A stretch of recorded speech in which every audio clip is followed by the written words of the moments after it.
আমার বন্ধু একজন নাস্তিক, সে আল্লাহকে বিশ্বাস করবে না, আরো বলে যে তোমরা কোরআন বিশ্বাস করবে না আর তোমরাও আল্লাহকে বিশ্বাস করবে না। কেন এই একবিংশ শতাব্দীতে তোমরা আল্লাহকে বিশ্বাস করবে? এটা আধুনিক যুগ, বিজ্ঞান আর প্রযুক্তি অনেক উন্নত হয়েছে, তাহলে ঈশ্বরকে বিশ্বাস করবে না, তোমরা সেটাই করবে যেটা সব মানুষের জন্য ভালো।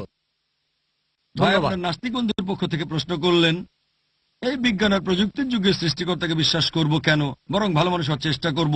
আমি প্রথমে যে কাজটা করব, আপনার বন্ধুকে অভিনন্দন জানাবো। কেন? কারণ দুর্ভাগ্যজনকভাবে বেশিরভাগ মানুষই অন্ধভাবে বিশ্বাস করে। এই লোক হিন্দু, কারণ তার বাবা হিন্দু। ওই লোক খ্রিস্টান, কারণ তার বাবা খ্রিস্টান। আবার কেউ হয়তো মুসলিম, কারণ তার বাবা মুসলিম। আপনার এই নাস্তিক বন্ধু এটা নিয়ে চিন্তা করেছে। আগে তার একটা ধর্মীয় পরিচয় ছিল, তবে সে মানতে পারেনি তার বাবা মা যে ঈশ্বরের উপাসনা করে তাকে সে ঈশ্বর মানতে পারেনি। এখন আমি তাকে অভিনন্দন জানাচ্ছি, তার কারণ আপনার বন্ধু ইসলামিক শাহাদার প্রথম অংশটা বলেছে লা ইলাহা, কোনো উপাস্য নেই। এখন আমাকে তার সামনে প্রমাণ করতে হবে যে ইল্লাল্লাহ, আল্লাহ ব্যতীত, সেটা আমি করবো ইনশাআল্লাহ। তাহলে এখানে অর্ধেক কাজ হয়ে গেছে। অন্যান্য অমুসলিমের ক্ষেত্রে প্রথমে আমাকে প্রমাণ করে দেখাতে হবে যে নকল ঈশ্বরের উপাসনা করছে সে, তারপর আল্লাহ তাআলার অস্তিত্ব প্রমাণ করতে হবে। আর এই অমুসলিম হচ্ছে নাস্তিক। আমার অর্ধেক কাজ হয়ে গেছে। সে অলরেডি ইসলামিক শাহাদার প্রথম অংশটা বলেছে লা ইলাহা, কোনো উপাস্য নেই। এখন প্রমাণ করতে হবে ইল্লাল্লাহ, আল্লাহ ব্যতীত, সেটা আমি করবো ইনশাআল্লাহ। বললেন যে আপনার বন্ধু বিজ্ঞান প্রযুক্তিতে বিশ্বাস করে আর পৃথিবী এগিয়ে যাচ্ছে। আমি তাকে একটা প্রশ্ন করতে চাই। ধরেন একটা নতুন যন্ত্র তার সামনে রাখা হয়েছে, যেটা পৃথিবীর কোনো মানুষ আগে দেখেনি। তখন আপনার বন্ধুকে যদি প্রশ্ন করা হয় এই যন্ত্রটা কিভাবে কাজ করবে, সে ব্যাপারে তোমাকে সবার প্রথমে কে জানাতে পারবে যেটা পৃথিবীর কোনো মানুষ আগে দেখেনি? কে প্রথম বলতে পারবে? তখন আপনার নাস্তিক বন্ধু হয়তো বলবে উৎপাদনকারী, অথবা হয়তো বলবে আবিষ্কারক, অথবা সে বলবে স্রষ্টা, অথবা সে বলবে কারিগর। এইরকম একটা কিছু বলবে সে, হয় স্রষ্টা, কারিগর, উৎপাদনকারী, আবিষ্কারক, সে এরকমই কিছু একটা বলবে। আর দ্বিতীয় লোক, সেই স্রষ্টা বা আবিষ্কারক ব্যাপারটা যাকে জানাবেন সে হবে দ্বিতীয় লোক। তবে প্রথমে বলতে পারবে স্রষ্টা, উৎপাদনকারী বা আবিষ্কারক। এই উত্তরটা আপনি মনে রাখবেন। তাকে পরে প্রশ্ন করেন যে আমাদের এই বিশ্বজগৎ কিভাবে সৃষ্টি হয়েছিল। সে আপনাকে বলবে যে বিজ্ঞান উন্নত হওয়ার পরে এখন আমরা জানতে পেরেছি যে আমাদের বিশ্বজগৎ এটা প্রথমে ছিল ছোট একটা বিন্দু, তারপরে একটা বিস্ফোরণ হলো, সবকিছু আলাদা হয়ে গেল এবং সৃষ্টি হলো গ্যালাক্সি, নক্ষত্র, সূর্য, চাঁদ, আরো বিভিন্ন গ্রহ। এটা কবে জানতে পেরেছি? সে আপনাকে বলবে এটা 1973 সালের কথা। একদল বিজ্ঞানী তারা বলেন বিগ ব্যাং এর মাধ্যমে বিশ্বজগৎ সৃষ্টি হয়েছে। আপনি তাকে বলবেন বিজ্ঞান যে জিনিসটা জানতে পেরেছে মাত্র 35-36 বছর আগে, পবিত্র কোরআন সেটা বলেছে 1400 বছর আগে। সূরা আম্বিয়া অধ্যায় নম্বর 21 আয়াত 30 বলা হয়েছে, আওয়ালাম ইয়ারাল্লাযিনা কাফারু, অবিশ্বাসীরা কি দেখে না আন্না সামাওয়াতি ওয়াল আরদা কানাত রাতকান সাকনাহুমা, আকাশমণ্ডলী ও পৃথিবী মিশেছিল, আমি তাদের আলাদা করে দিলাম। পবিত্র কোরআনে 1400 বছর আগে। কে এই কথাগুলো বলতে পারেন? সেই নাস্তিক হয়তো বলবে এটা হঠাৎ করে মিলে গেছে। তর্ক করবেন না, বলে যান। তাকে পরের প্রশ্ন করেন আমাদের পৃথিবীর আকার কেমন। সে আপনাকে বলবে আগেকার দিনে পৃথিবীর মানুষ ভাবত যে আমাদের এই পৃথিবী হচ্ছে সমতল। এরপর 1579 সালে স্যার ফ্রান্সিস ড্রেক জাহাজে পুরো পৃথিবী ঘুরে এসে প্রমাণ করলেন যে পৃথিবী বর্তুলাকার। আপনারা এটা জেনেছেন 1579 সালে, মানে প্রায় 400 বছর আগে। কোরআন একথা বলেছে 1400 বছর আগে। পবিত্র কোরআন বলছে সূরা নাজিয়াত অধ্যায় নম্বর 79 আয়াত নম্বর 30, ওয়াল আরদা বাদা যালিকা দাহাহা, তারপর আমি পৃথিবীকে বানিয়েছি ডিম্বাকৃতি। দাহাহার একটা অর্থ হচ্ছে বিস্তৃত, মানে পৃথিবীকে বানিয়েছি বিস্তৃত। আরেকটা অর্থ এটার মূল শব্দ দুইয়া, তার মানে ডিম। এখানে সাধারণ কোনো ডিমকে বোঝানো হচ্ছে না। এখন আমরা জানি যে পৃথিবী বলের মতো গোলাকার নয়, এটা পূর্বে আর পশ্চিমে চাপা। পৃথিবী দেখতে অনেকটা বর্তুলাকার। আর আরবি শব্দ দাহাহা দিয়ে সাধারণ কোনো ডিমকে বোঝানো হচ্ছে না, নির্দিষ্ট করে বলা হয়েছে উট পাখির ডিমকে। আর আপনারা যদি উট পাখির ডিম ভালো করে দেখেন তাহলে দেখবেন যে এটাও বর্তুলাকার। চিন্তা করেন, পবিত্র কোরআন বলেছে পৃথিবী বর্তুলাকার, এটা বলেছে 1400 বছর আগে। আপনার বন্ধুকে বলবেন কোরআনে এই কথাটা কে বলতে পারেন? সে তখন বলবে হয়তো তোমাদের নবী মুহাম্মদ সাল্লাল্লাহু আলাইহি সাল্লাম খুব বুদ্ধিমান ছিলেন। তর্ক না, বলে যান।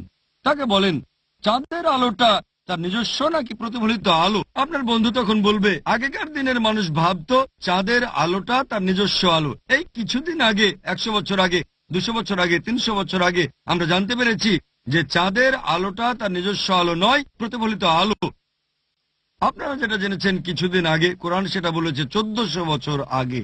সূরা ফুরকান অধ্যায় নম্বর 25 আয়াত নম্বর 61, কোরআন বলছে সূর্যের আলো তার নিজস্ব আলো, আর সেখানে চাঁদের আলোকে বলা হয়েছে মুনির বা নূর, মানে ধার করা আলো, প্রতিফলিত আলো। কে এই কথা বলতে পারে 1400 বছর আগে যে চাঁদের আলো তার নিজস্ব আলো নয়, প্রতিফলিত আলো? সে কিছুক্ষণ চুপ থেকে হয়তো বলবে, আচ্ছা হতে পারে, তোমাদের নবী খুব বুদ্ধিমান লোক ছিলেন, তর্ক না, বলে যান। আমি স্কুলে শিখেছিলাম যে সূর্য প্রদক্ষিণ করছে এই সৌরজগতে, এই গ্যালাক্সিতে, তবে নিজ অক্ষের চারপাশে আবর্তন করছে না।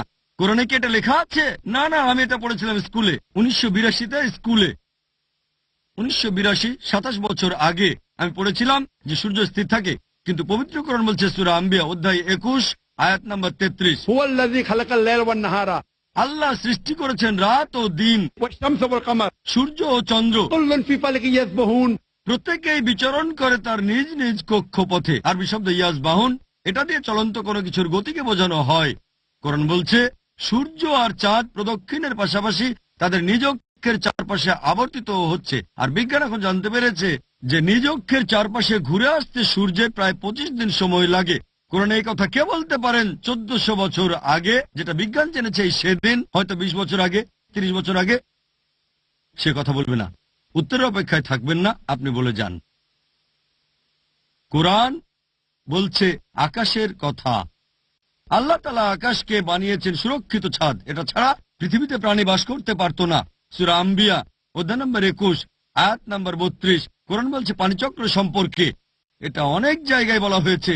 সূরা জুমার অধ্যায় নম্বর 39 আয়াত নম্বর 21, সূরা রুম অধ্যায় 30 আয়াত 24, সূরা হিজর অধ্যায় 15 আয়াত 22, সূরা মুমিনুন অধ্যায় 23 আয়াত 18, সূরা নূর অধ্যায় 24 আয়াত 40, সূরা আরাফ অধ্যায় 7 আয়াত 57।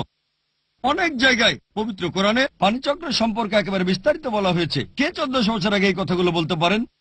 সে কথা বলবে না, সমস্যা নেই, আপনি বলে যান। কোরআন বলছে বায়োলজি সম্পর্কে, প্রাণবান সবকিছু সৃষ্টি করলাম পানি থেকে।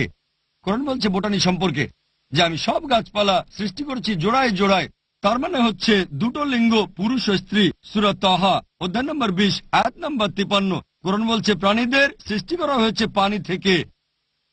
সূরা নূর অধ্যায় নম্বর 24 আয়াত নম্বর 45, কোরআন বলছে যে মানুষও সৃষ্টি করেছে পানি থেকে। সূরা ফুরকান অধ্যায় নম্বর 25 আয়াত নম্বর 54। এছাড়াও কোরআন বলছে জেনেটিক্স নিয়ে, যে পুরুষের শুক্রাণু সন্তানের লিঙ্গ নির্ধারণ করে। সূরা নাজম অধ্যায় নম্বর 53 আয়াত 45 ও 46। এছাড়াও সূরা কিয়ামা অধ্যায় নম্বর 75 আয়াত 37 থেকে 39, কোরআন বলছে ভ্রূণবিদ্যা সম্পর্কে। কোরআন বলছে জিওলজি সম্পর্কে, বলছে সমুদ্রবিদ্যা সম্পর্কে। এ বিষয়ে কয়েক ঘন্টা লেকচার দিতে পারি। কোরআনের বৈজ্ঞানিক তথ্য বলার পরে আপনার বন্ধুকে আপনি বলেন কোরআনে কে এই কথাগুলো 1400 বছর আগে বলতে পারে, সে তখন একটা উত্তরই দেবে, সেটা স্রষ্টা, উৎপাদনকারী, কারিগর, আবিষ্কারক। এই স্রষ্টা, এই উৎপাদনকারী, এই কারিগর, আমরা মুসলিমরা তাকে বলি আল্লাহ, বলি স্রষ্টা। বর্তমানের বিজ্ঞান ঈশ্বরকে বাদ দিচ্ছে না, ঈশ্বরের কিছু মডেলকে বাদ দিচ্ছে। লা ইলাহা ইল্লাল্লাহ। এ কারণে একজন বিখ্যাত দার্শনিক ফ্রান্সিস বেকন তিনি বলেছেন, বিজ্ঞান সম্পর্কে অল্প জানলে আপনি হবেন নাস্তিক, তবে বিজ্ঞান সম্পর্কে বেশি জানলে সৃষ্টিকর্তার কাছাকাছি চলে আসবেন। আপনার বন্ধুকে আমার ভিডিও ক্যাসেট দেখতে বলবেন, is the Quran God's word আর কোরআন এন্ড মডার্ন সায়েন্স। এখানে আমি প্রমাণ করেছি আল্লাহ সুবহানাহু ওয়া তাআলার অস্তিত্ব। আশা করি উত্তরটা পেয়েছেন।